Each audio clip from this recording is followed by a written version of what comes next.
Welcome back. For our purposes, we will need to get the content of Word, Excel, and plain text files such as TXT, XML, CS, and so on. All we are going to need is a button to open files and a text box to put the file's content there. Let's create a grid with 2 rows. Our button will be at the top, so make the first row of auto height. The text box will be in the second row, occupying the rest of the space. So it does not need to be auto height. Now let's create a button. Be sure to give it a click event or a command.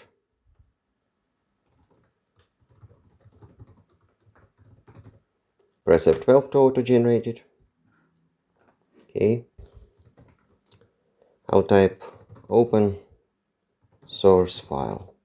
Below will be our text box. Make sure you give it a name if you don't bind its text to a property. So I will not bind in this part, so I will give it a name, txt editor1. Also, I will set it up, so vertical scroll bar visibility will be set to auto. Text wrapping wrap, except return true. Now let's navigate to the button's click event. Just click on it and press F12. Here is the code that will be executed when we press this button.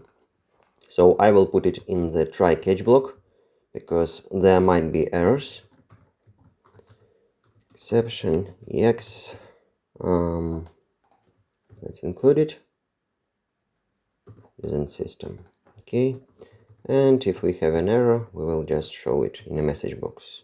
x.message. In order to select files, we will need the open file dialog class. So type open file dialog, press Ctrl dot, and include using Microsoft Windows 32. Then goes its name and new open file dialog. And here we can set its filter so that we can select only certain files.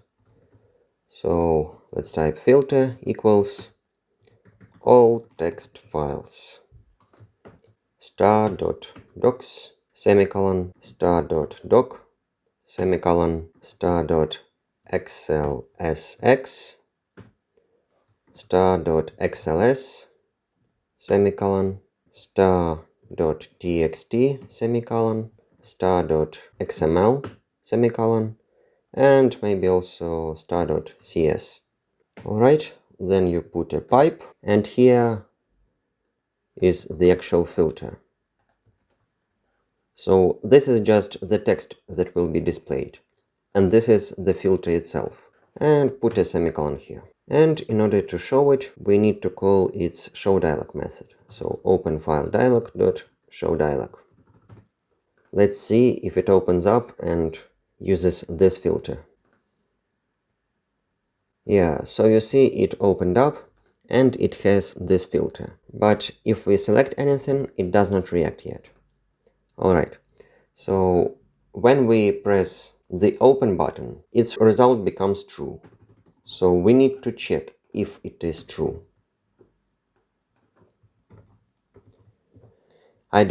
We did not press the cancel button. We will first get the file name, so string current file equals open file dialog file name.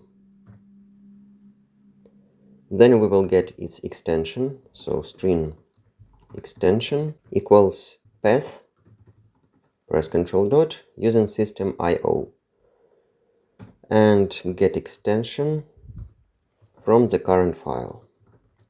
Okay, and then we will just check what kind of file we have opened, because there is a different process for opening Word files, Excel files, and plain text files. Alright, so we will first check if the extension equals .docs or if extension equals .doc.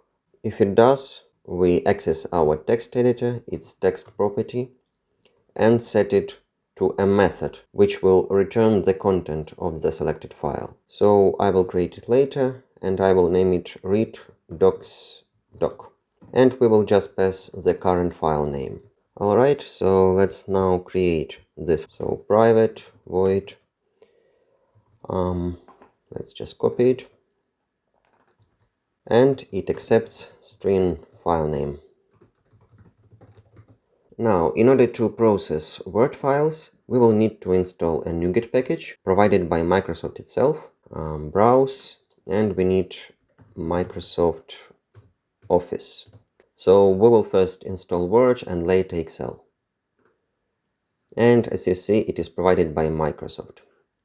So let's install the latest stable version. Alright, now it is installed and we can use it. It gives an error because we need to return string. And now this gives an error because we do not return anything yet.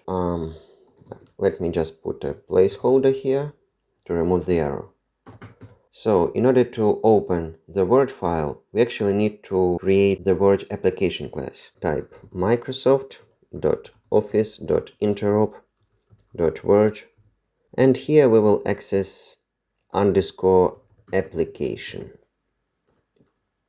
Let's name it Word object equals new, and just copy this.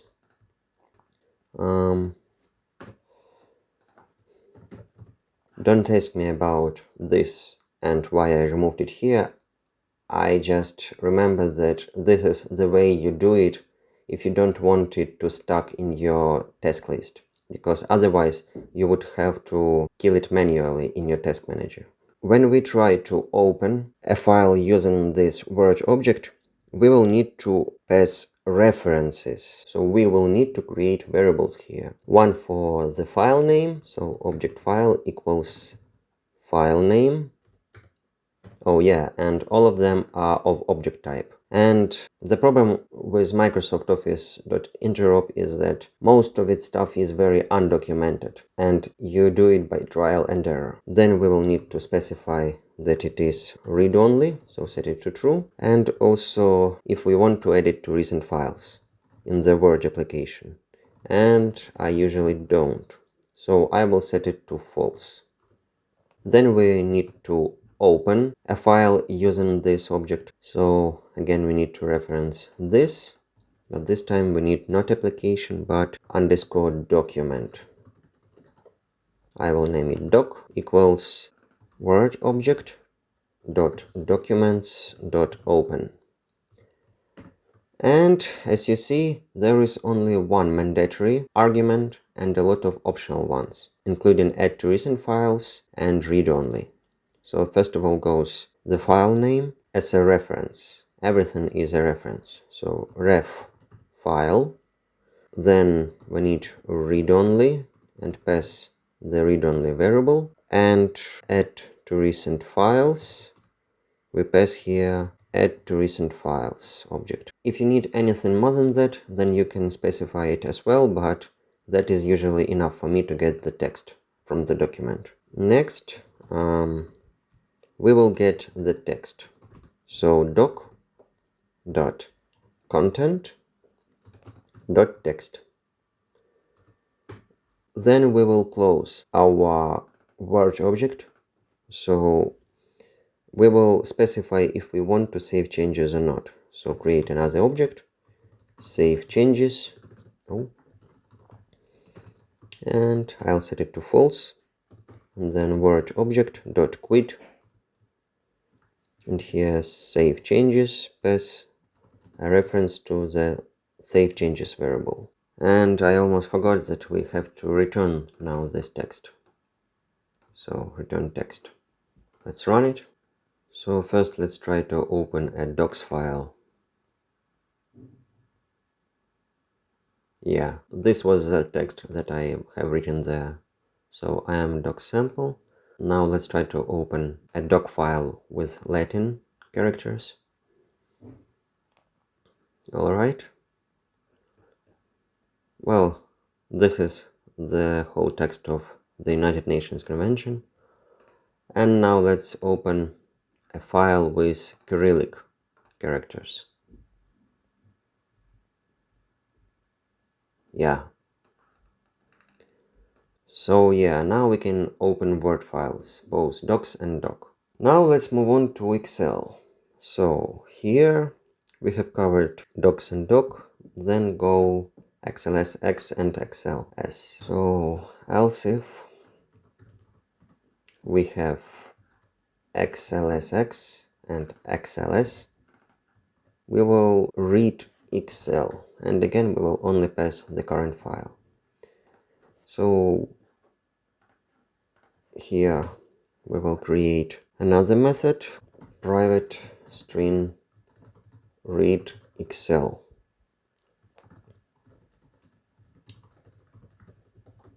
Now we will need to install the Excel interop NuGet package.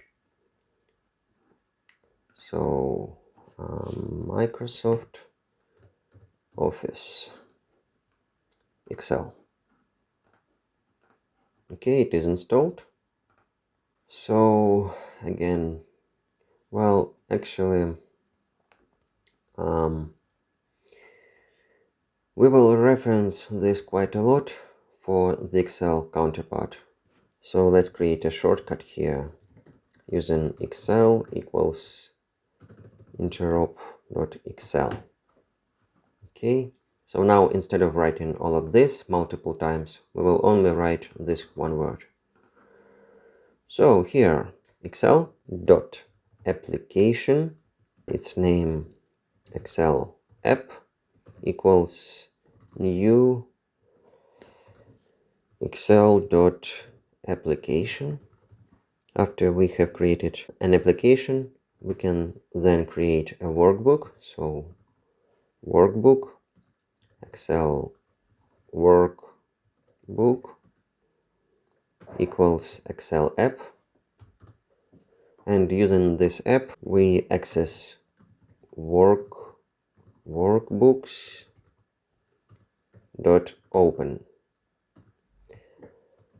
And this method also has a lot of parameters, but unlike the Word counterpart, they are not of the reference type. Oh, by the way, read-only. I thought that we also needed to put ref here, but it did not give any exception. Well, anyway. Alright, so open. So what do we have there? File name. So file name. Then if we want to update links, I will put 0, and it's very not intuitive, but I put this so that Excel does not generate charts from graphs that can be attached to a file. Alright, then we want it to be read-only. Then format, I don't remember why, but I always put 5. Then password, I just put empty string, and for the right rest password as well. And ignore read-only recommended, I put true.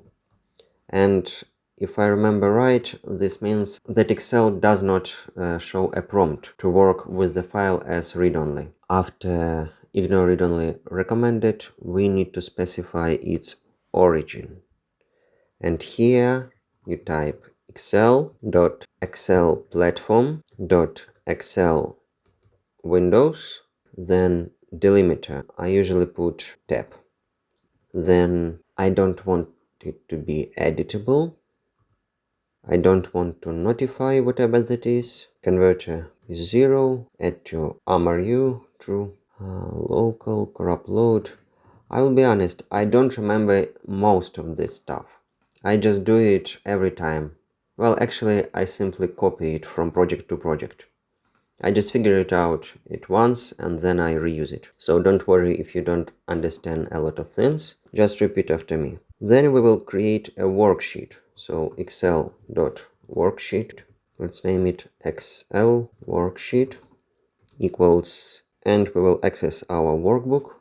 So Excel workbook dot worksheets dot get item 1. It's very weird because it does not even show in IntelliSense here, you see? So if I'm not mistaken, this means that we get the first worksheet and we put a semicolon and we also cast it to Excel worksheet. As I said, it's very undocumented, but you can visit Microsoft's website. I think there are some notes on each of these parameters. Next, we will create a range that we are going to need. So excel.range, I'll name it range. And I need to use Excel worksheet dot used range.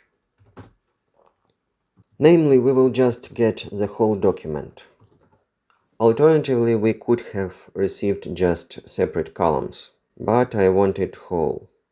So string str equals string.empty. Actually, I will show how to get separate columns in future videos. Now we need to loop through the rows. So int row count equals 1. Row count is less or equals range dot rows dot count, and we increase it by 1. And every time we move to the next row, we will loop through all of its columns to get each cell's content. So for int column counter equals 1, column counter is less or equals range dot columns dot count, and we increase it by 1. First we access rows, and in each row we access each column to get each cell's value. So we add each cell's content to this variable. So string plus equals, and I will create a helper method called get cell value. So just a second. Private string get cell value. It will accept excel dot worksheet. Okay. It will accept row and it will accept column. And when we call it, we will return sheet dot cells. Here we pass row and column dot text dot to string. So as you see, it looks very raw. A lot of properties are not shown at all. So it's very hard to understand it as a whole, and if it is more intuitive with Word documents, it's very unintuitive with Excel, and I don't know why they are so different. But that's the way it is. So get cell value, and here we pass Excel worksheet, and row counter, and column counter. And I will add a space after each cell's content. After we are done with each row, we add a new line. So environment, new line. Then very important, call Excel workbook dot close, and here save changes true, file name null, root workbook null. Then we need to quit the app. So quit. And then Marshall dot release com object, and we release worksheet, workbook, and then the application. And only after we have done it, we can return our string. I know it looks very complicated, but as I said, I have once figured it out and I just reuse it. When we select XLSX or XLS, we call this readExcel method. Let's see how it works. Alright. So, XLSX first.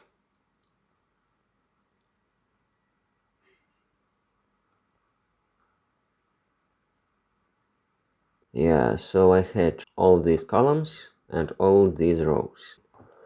Let's try again. It must be the same file, just saved as XLS. Yeah, it is. Alright, and finally we need to process opening plain text files such as this, txt, xml, CS, and so on. So this is the easiest part of all. You don't need to create a separate method because it's as simple as this. So else txt editor text equals file dot read all text, and here we just pass the path to our file, so current file. Let's try. Here is the txt. Okay, here is xml. Okay, and don't worry, it did not add all of this. It was really in the XML file, because as you see it's quite large. And finally CS, I just copied it from the project. Okay, so there you have it. Thanks for watching and please subscribe.